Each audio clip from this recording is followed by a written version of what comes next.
Imagine a man whose own family cast him out as useless. A man who lost his greatest support, his brother, in a crash involving a car he built himself. A man whose factories were turned to rubble in 2 world wars. To top it all off, the very country he built tanks for accused him of treason and threw him into a prison where he was brutally tortured. How did this broken man build an empire like Renault? Let's uncover this painful yet legendary story. Louis Renault was born into a wealthy family, but he was academically weak. His father, a successful textile merchant, wanted Louis to take over the family business. When Louis dropped out of school to tinker with machines, he was labeled the disgrace of the family. He was given no capital and no encouragement. He was completely alone. Instead of giving up, Louis took refuge in a shed behind his house that resembled a junkyard. He began dismantling and reassembling old engines. He turned his loneliness into strength, mastering the secrets of mechanical engineering without a degree, secrets that even the top engineers of that era didn't know. The journey had begun. In the 1890s, cars ran on chains like bicycles. These chains would snap with the slightest jolt, required constant oiling, and made a deafening noise. Driving a car back then was a nightmare, which is why people saw them as toys, not a necessity. Louis adopted a revolutionary mindset.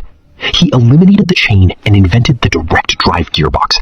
He created a shaft that transferred power directly from the engine to the wheels. It was the world's first gear system that made cars quiet, durable, and fast. He built his first car, the Voiturette, using this very technology. Now, he had to prove it to the world. There was a street in Paris called Rue Le Pic, which was so steep that no car of that time could climb it. People laughed at Louis's car, thinking this tiny machine would fail against the hill. No investor would back him, because everyone believed his invention was useless. On Christmas Eve, 1898, Louis took a massive gamble. He gathered all his critics at the foot of the hill. He shifted the gears, and to everyone's shock, the tiny car climbed the slope as if it were a flat road. The crowd was stunned, and he received 12 cash orders on the spot. The birth of Renault Frères, a brilliant engineer, but had zero knowledge of accounting or business management. While orders were pouring in, he needed massive capital and administrative skills to run a factory. He was in a position where the workload was overwhelming, and his management team was non-existent. He reached out to his 2 brothers, Marcel and Fernand. Seeing Louis' passion, they pooled their savings and founded Renault Frères. The brothers took over marketing and finance, giving Louis the total freedom to focus solely on his machines. But happiness was fleeting. In those days, the only way to sell a car was to win races. Louis and Marcel raced the cars themselves. During the 1903 Paris to Madrid race, Marcel's car lost control on a turn and crashed horribly. Marcel died in Louis' arms. Louis was devastated by the loss of his brother and partner. After the accident, Louis vowed never to race again, but he didn't let Marcel's dream die. He used the technology learned from racing to improve the safety of road cars. He made the brakes and steering so robust that Renault cars became known as the safest in the industry. Now, the enemy was at the borders. In 1914, when World War I broke out, the demand for cars vanished. Louis' factory was on the verge of closing because all workers were sent to the front lines and raw materials were scarce. He feared his life's work would turn to dust. Louis pivoted. He dedicated his factory to the French army. He began manufacturing ambulances and aircraft engines. His greatest feat, however, was the FT-17 tank, which changed the course of the war. Because of this tank, France won, and Louis was awarded the Legion of Honor. A new global rival emerged. In the 1920s, Henry Ford's cheap cars from America flooded the European markets. Ford's Model T was so affordable that Renault's cars looked like overpriced luxuries. Renault sales plummeted, and the company neared bankruptcy. Louis didn't back down. He built what was then Europe's largest factory in Billancourt, outside Paris.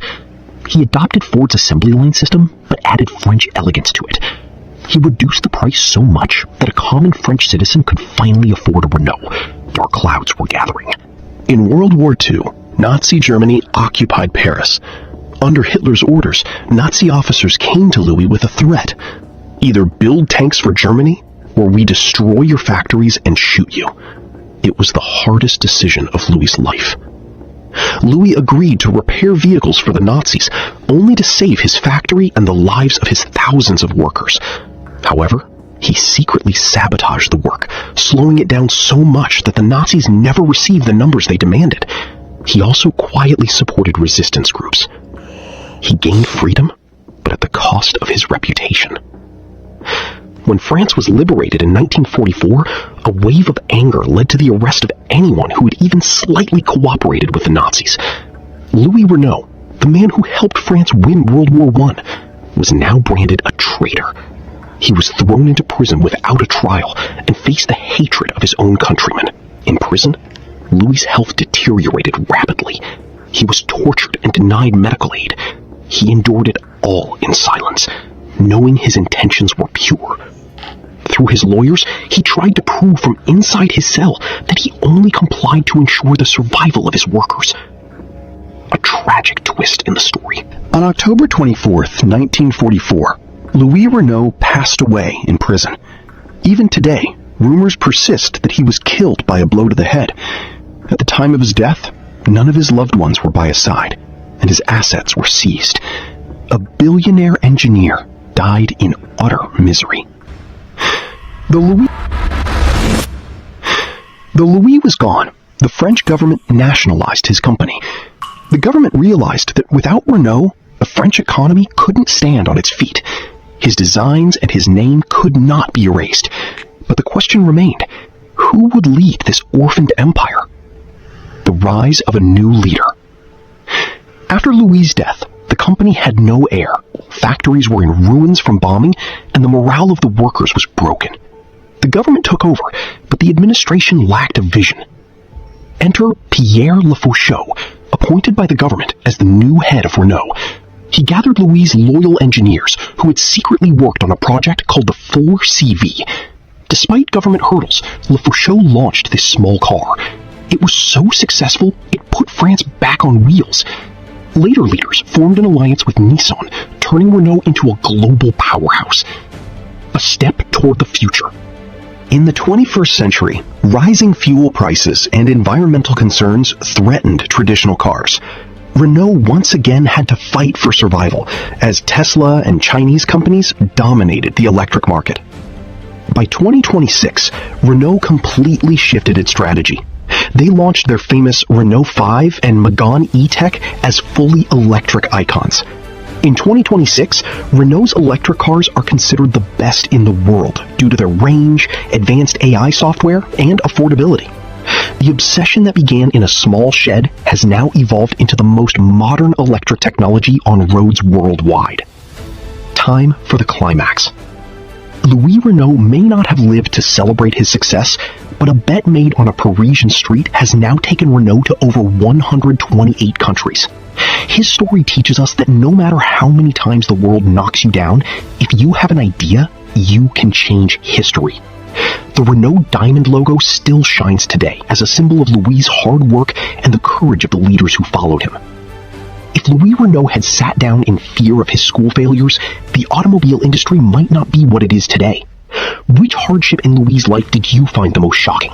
Tell us in the comments and subscribe for more videos like this.